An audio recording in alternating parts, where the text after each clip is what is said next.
All right, everybody, welcome back to the A Squared podcast. Today, we're going to get into the thick of it all. We're going to get into the meat of the matter, likely the most important health topic that affects the majority of patients we're dealing with. What is it, Adnan? Obesity. The obesity epidemic. This is the epidemic that should get the lion's share of attention and information when it comes to the media. It is not, unfortunately, but it affects almost every single patient we're seeing.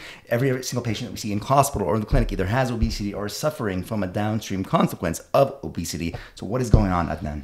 So if you are one of the over 70% of Americans who are struggling with overweight or obesity, you've probably gone on TikTok for health tips. You've probably talked to your primary care doctor or personal trainer, and they always say, eat less, exercise more, but they're ignoring the root of the problem. Yawn, boring information. What is the root of the problem, Dr. Aboud? The reason we can't deal with the obesity epidemic is that the people that are tasked with taking care of the health of the people do not understand the root cause of the problem. They fundamentally misunderstand the issue. And some of that might be nefarious from food companies and pharmaceutical companies. And some of it is just from a lack of understanding of the fundamentals of how weight regulation happens. So the crux of the matter is that people are fundamentally broken at the level of the brain. At the level of the deep brain structures that govern your body weight, that tell you to eat or not to eat, people are broken. And why are they breaking? Because of a dysregulation of that system. Yes, that system is dysregulated because the modern environment and your biology, we can end the podcast right here. Your modern environment and your biology do not agree. So if I take the majority of people that are obese now, get in the time machine, we go back 200 years in the past, almost none of them will be obese. Why? Because that environment is fundamentally different than the environment that we find ourselves in now. And if you're kind of wondering what exactly is he talking about, don't worry. There are a lot of doctors who come to me and ask me, I've talked to my patients about this, they're not losing weight. Even they've talked to me about themselves, they're having a hard time losing weight. And they're like, how can I actually lose weight? I've tried to cut my calories. I've tried even some of these medications like Ozempic that you've been hearing. I've tried to exercise more, but I'm still not losing it. Weight loss. Keep it off.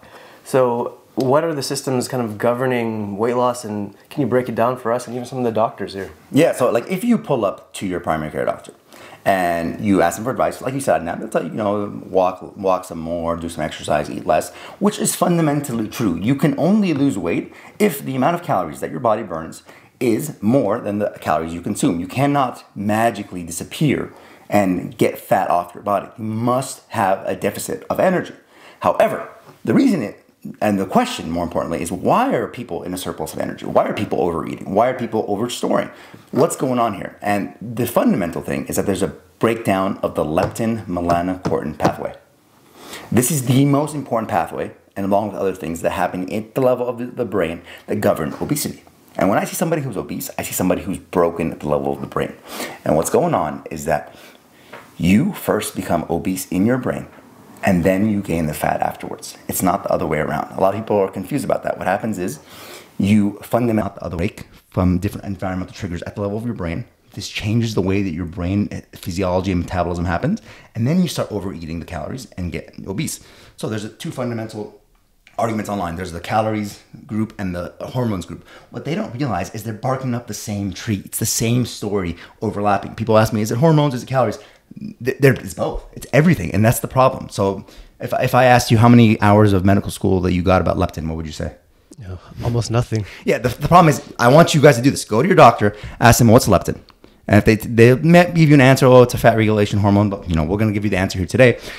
They won't tell you how it's regulated. They won't tell you anything about leptin resistance. It's not discussed in medical school, but the leptin-melanocortin pathway is probably the most important hormonal pathway that governs your adiposity and your energy levels in multiple different systems.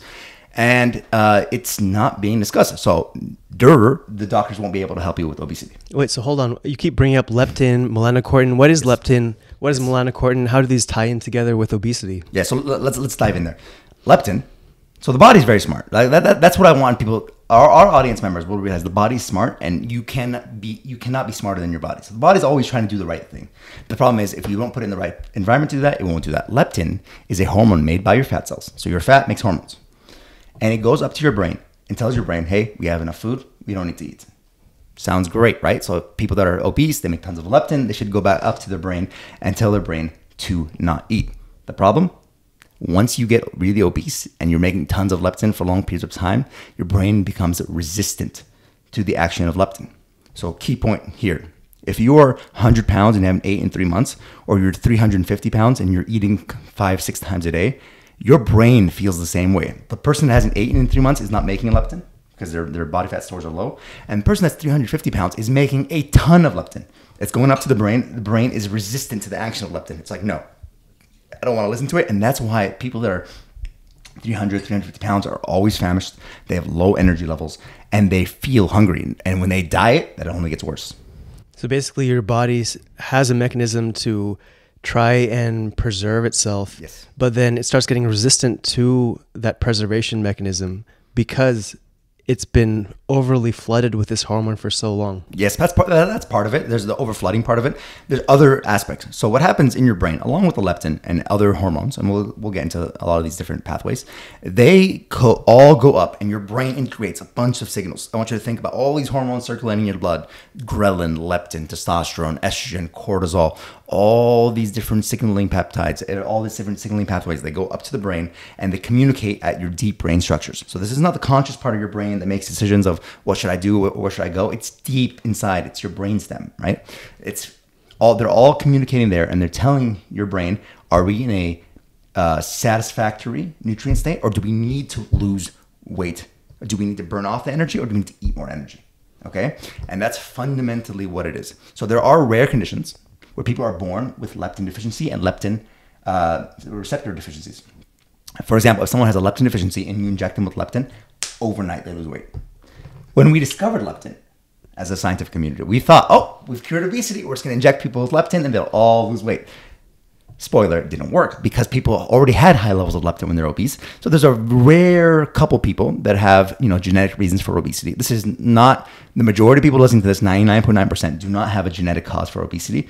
We can get into the genetics that predict that you're likely to be obese in the modern environment. But genetic causes of obesity, like melanocortin system problems, leptin problems, they're a very small subset. And those people, there's actually therapies for them to be treated for their obesity. So most people are probably not one of these people with leptin genetic deficiency, but what are these other inputs that you mentioned are possible with the whole melanocortin pathway? So very interestingly is that the leptin-melanocortin pathway, leptin is a hormone that binds to POMC neurons. POMC is pro-opiomelanocortin, and this is the master regulator of many of the biological systems. POMC is a propeptide protein that gets cleaved, broken down into several different pathways. And see, the body is very smart. It links your fat mass, which is one of the most important things. If you think of a human history for 10,000, 100,000 years, how much fat you had dictated what you should be doing. Because if you're low on energy stores, you shouldn't be reproducing, you shouldn't be active, you should be storing, you should be going and getting food, you should be in a high stress state, very vigilant. So the POMC makes ACTH, which eventually makes cortisol. It makes beta endorphin, which makes you feel good. And it makes a melanocyte stimulating hormone, which makes you darker, makes you more likely to, makes you more likely to copulate and have intercourse. And it makes you have more energy expenditure and less appetite for food, let's say. So this is a key regulatory pathway, and we should probably have a full episode on POMC later on and how you can manage it with light and leptin and fat and all these different things. But suffice it to say, there's a calculation happening every single moment. And likely every single night is the key part of the calculation. Every single night, a calculation happens in your brain of, do I have too much energy? Do I have too little energy? And your brain then dictates your behavior. So if you pass by a cinnamon roll shop and your leptin is not functioning properly, you're more likely to enjoy that smell of that cinnamon roll. You're going to want to walk into the store and eat that food because your body's signaling to you, hey, we have an energy deficit. That cinnamon roll's 1,000 calories. I need that food right now. You end up eating that 1,000 calories on top of the 2,000 calories you already ate for the day. You're in an energy surplus, and now you gain weight. So we brought together the hormone pathway and the calorie pathway into one. The people online debating it are such fools. They're literally fools. They do not understand that these are the same things happening. And so leptin's one pathway, and you mentioned briefly light. How does light play into this whole mix? So UV light is actually a key regulator of the POMC as well. And the different types of lights that you have exposed to you will change how POMC is cleaved, which is a discussion for the leptin POMC episode. But also, leptin, like every other hormone in your body, has a circadian rhythm. So there's a time when leptin gets released. It gets released throughout the day, but it binds at your brain around 12 to 2 a.m. So in the middle of the night when you're sleeping, leptin binds to your brain. The calculation is made of whether or not to burn fuel or to conserve. So when you are circadianly broken, when your circadian rhythm is broken, you're under blue light until 10 p.m., 11 p.m. at night, and then you're on your phone scrolling in bed. You close your phone, you shut it down. You don't make enough melatonin. Your leptin is now resistant. Guess what? Next morning, you wake up, you're famished. And you're burning less energy. You don't feel vital. You don't feel energetic in the morning. Because the leptin, POMC neurons actually make a lot of different peptides, like CART, cocaine and amphetamine-related transcript, that make you have more energy, that make you expend more energy, that make you feel more vital, and they make you have less of an appetite. So when someone comes to me and they tell me, hey, I'm always hungry, it's because you're broken at the level of leptin. And I think a lot of people can attest to the fact that some days they wake up, even if everything's the same, maybe they're just a little bit stressed out or they got a bad day of sleep. And even though they didn't work out a lot or they didn't go on some crazy hike or anything like that, there's no reason that they should be more hungry or needing more calories. Their body just signals to them that they want to eat more and more. Yes, like after a night shift or a high stress state, or sometimes you eat really late at night, like let's say people are on the holidays nowadays, and they eat very late at night, and then they wake up the next morning, they should be satisfied because they ate late, and then they feel hungry. Mm-hmm. So it's a dysregulation at the level of the deep brain structures of how you should eat and when you should eat. And multiple signals from the modern environment break that. The processed foods, the lack of activity, the lack of light, the surplus of blue light at night, the high stress levels. We're not made to be stressed out for 16 hours of the day. But the modern environment, you wake up in the morning, your alarm clock's stressful, you're late to work, you're showering, you're rushing, you're getting in your car, you're stuck in traffic, you get to work, your boss is an asshole, they give you a hard time. Then you get home, you're stressed out, so then you're hungry, you order Uber Eats, you binge eat 30,000 calories, and now you feel guilty about that. You watch some stressful TV, you're getting cortisol release from the blue light that you're looking at night. Your whole system is broken. Now multiply that by 20, 30 years, and boom, you're obese. And some people are more susceptible to this than others. And then what happens also is one night it wrecks you, and then your cycle's messed up for the next day, and then it keeps starting this whole ball of badness. Yes. So along with leptin, the two most important, in my opinion, and I think the evidence would back this up, two most important hormones that your body makes, because all other hormones flow underneath this, is melatonin and cortisol. Cortisol gets misaligned for stress, but it's the key hormone of wakefulness and energy during the day. So your cortisol is high in the morning, should be at least, and you should feel energetic in the morning, even without your coffee. People that need a coffee in the morning and they're that tired usually have a cortisol problem. And it should rise in the morning, peak around 2-3 hours after waking up, come down, and by nighttime should be very low, and then melatonin should be allowed to rise. The problem is the blue light at night is breaking the system. You get cortisol till the moment you close your eyes. You're high in cortisol, and then your melatonin gets like 2-3 hours. You're not getting that melatonin rise that should be happening before you sleep. Like, for example, a few nights ago, I took a shower and I changed the lights in my bathroom to red lights. And so there's no blue light. It's just red light. Red light is much less impactful on this system, but it still does affect it.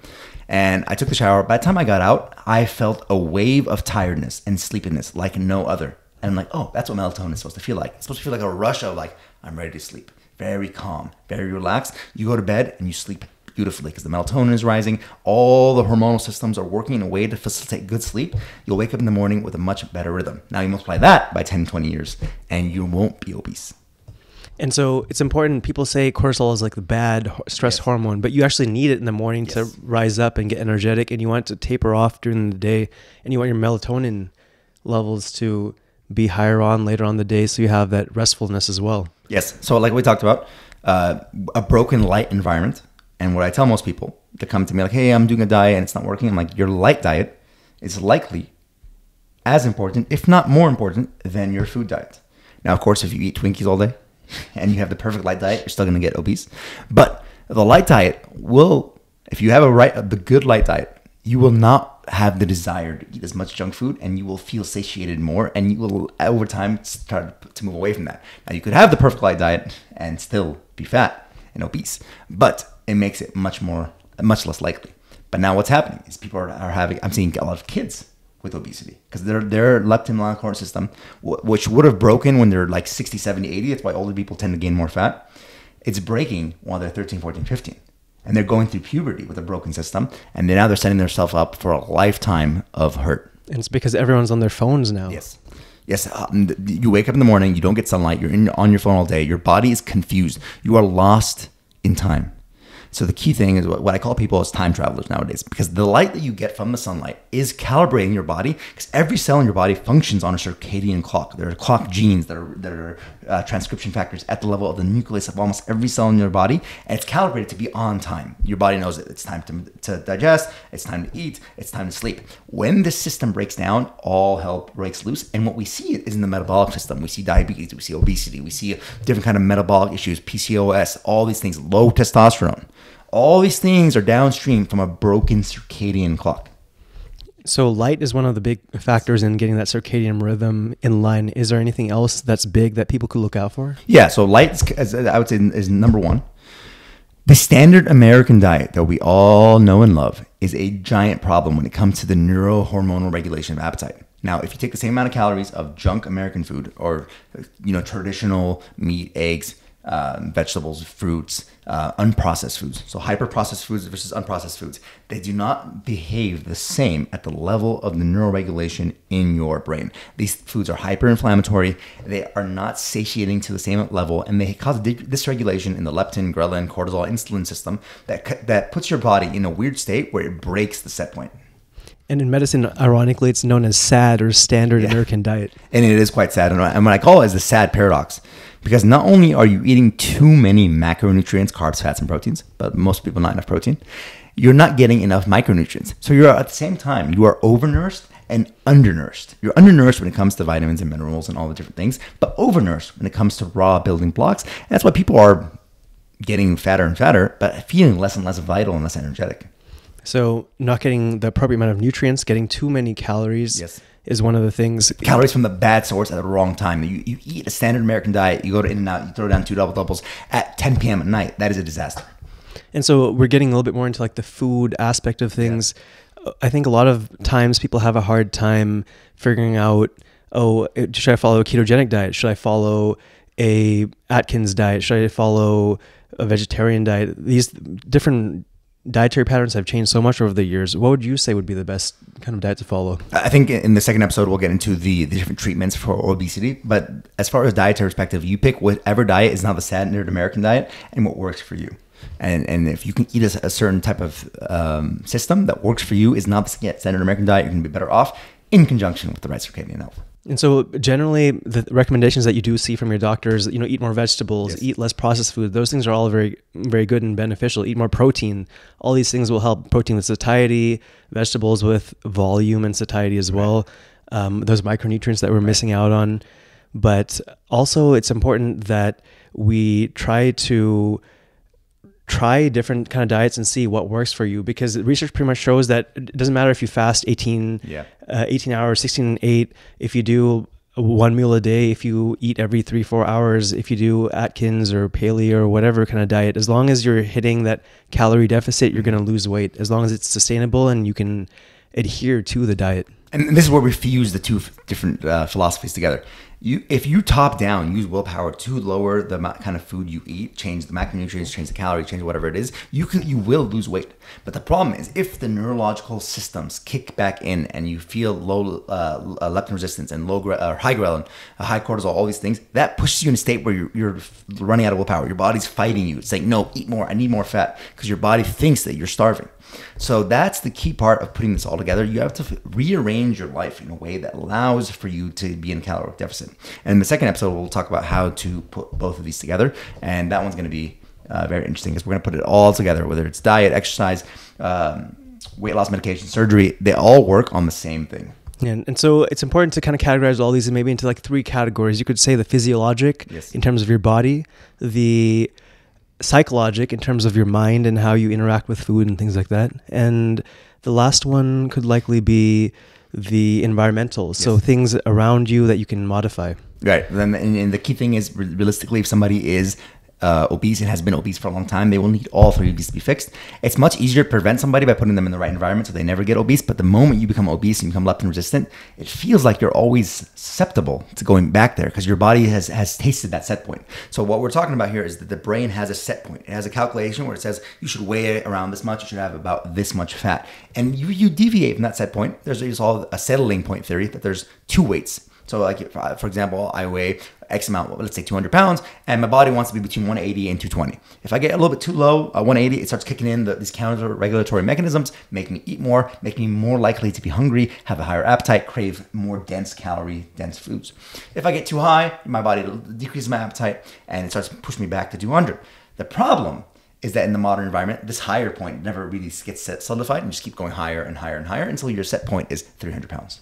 And personally, with myself, I remember being in the mid 200s, and I felt like I could never lose weight. I keep going back to that mid 200s, and I had to change the physiology. I had to change the psychology. I had to change my environment, and then I went down to around the 180s or so, 190s, and that was my new set point. So when I ended up losing weight or cutting weight to the 160s, I'd start slowly, naturally go back up to the 180s again. Yes. And we'll higher talk stress and residency stuff. And so in the next episode, we'll talk about some of those ways that you can change and lower your set point to something more favorable and more in line with your goals. So yeah, we've talked about light, we've talked about the diet. The movement system for human beings is also broken, definitely, because we don't move as much as we used to do. And see, the body is smart. The body is very smart. So this is a very interesting discovery that was found recently, that when you exercise, and 10,000 years ago, that might have meant like plowing your field. Nowadays, it means just going to the gym and running. You create something called lac-Phe. Lac-Phe is lactate and a phenylalanine, I believe. They're fused together, and that goes up to your brain. It's made in the muscle, goes up to the brain, and tells your brain, hey, you don't need to eat as much. It decreases appetite. So movement is a decreaser of body set point. And if you think about it, that's very smart, because the body realizes, hey, I'm moving so much every day. I don't want to be moving around 300 pounds. I want to be leaner so I can move more. Right? The body is smarter. The problem with the modern medical system, now sidetrack here, is that we act the body stupid, and that we're smarter than the body, and then we can manipulate it however we want. The reality is the body is very smart and very well calibrated. And when you realize that, you start to realize, how can I get the system back to how it wants to behave, rather than the bastardization that happens to the system in the modern environment. And it's the problem now is we've just like messed up our environment and our lifestyle so much that we're not allowing our body to return to its natural optimal state we want it to be in. Right. And so then people are like, hey, but like my dad's obese, my grandpa's obese, everyone in my family, it's a genetic thing, right? And it's beyond that, because if you look at obesity, a lot of obesity can be predicted by genes. Of course, you have the same environment as your family. But even the genes that do predict obesity, they're not genes in the gut. They're genes in the brain. These are genes that regulate appetite, they regulate hormonal signaling, they regulate how likely you are to get obese in the modern environment. So we'll put up an image here that if you take these same genetic people in a non-obesogenic environment, the same genes, they haven't changed, people aren't obese. But you put them in an obesogenic environment, and you see this as the American diet and the American lifestyle, as cell phones and Coca-Cola and McDonald's move across the world into third world countries, obesity rises as well, because they're inheriting the lifestyle. Their genes haven't changed. Those same genes, last generation, they were lean. So genes can only explain how likely you are to be obese in the modern environment, not that you are predisposed to being obese no matter what. And if you ever talk to any older people, they'll tell you, oh, back in my day, there weren't all these people who were overweight or obese. Or if you talk even some other countries like Europe and some other places, they tend to be a lot slimmer and healthier and things like that, because their environment is vastly different than ours. Right. No, definitely. The vastly different environment. They're eating lunch outside. They're moving more. They're walking more. Their foods are a little bit more satiating, less processed probably. So these are all things that factor in. The genetics of obesity is not the end all of it all, but it is reasonable to look at it and understand that, hey, I have to be more aggressive with my lifestyle or with treatments to undo the obesity, as opposed to somebody else that exists. And on top of that, what you bring up is this is intergenerational, epigenetically changing. So if your mom was obese and your grandma was obese, you're inheriting mitochondria from them. And not only that, when your grandma was pregnant with your mom, you were already there. The egg that became you was already there, because you're, as a fetus, that fetus already has the full panel of eggs she will have for the rest of her life. So you now experience your grandma's obesity, you experience your mom's obesity, your mitochondria, and we have to have a whole episode on mitochondrial health. Your mitochondria are completely damaged. You're epigenetically changing into a way that you're going to be obese. And there's studies on this where in the Irish famine, the people that experienced the famine and their kids that were either in the womb, so ladies were pregnant with these kids ended up being more obese as time went on. They were more likely to eat more. So we're completely broken. Just to sum it up. And we have to be very aggressive and astute to be able to unbreak this, or we have to use different interventions. And this is both scary and also inspiring in the case that pretty much our health that we have now can affect our children and Right. our future children and our ancestry. So I think it's important, and we'll talk about this in the next episode. We've talked about how these different inputs play a part into why we're obese, but in the next episode we'll talk about how we can modify our environment, our psychology, our physiology, all those mechanisms and pathways that we just talked about this episode to help us become healthier, help us lose weight, and keep it off effortlessly. Yeah, and it's not going to be some simple thing where you walk in your doctor's office and he tells you to eat more broccoli and walk a little bit more and suddenly you're going to lose the weight. You are broken with multiple aspects and set points, and you expect that some small little change is going to undo this? Yeah, right.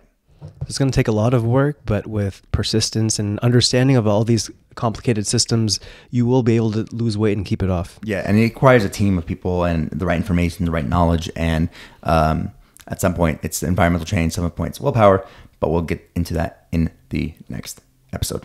Thanks for watching.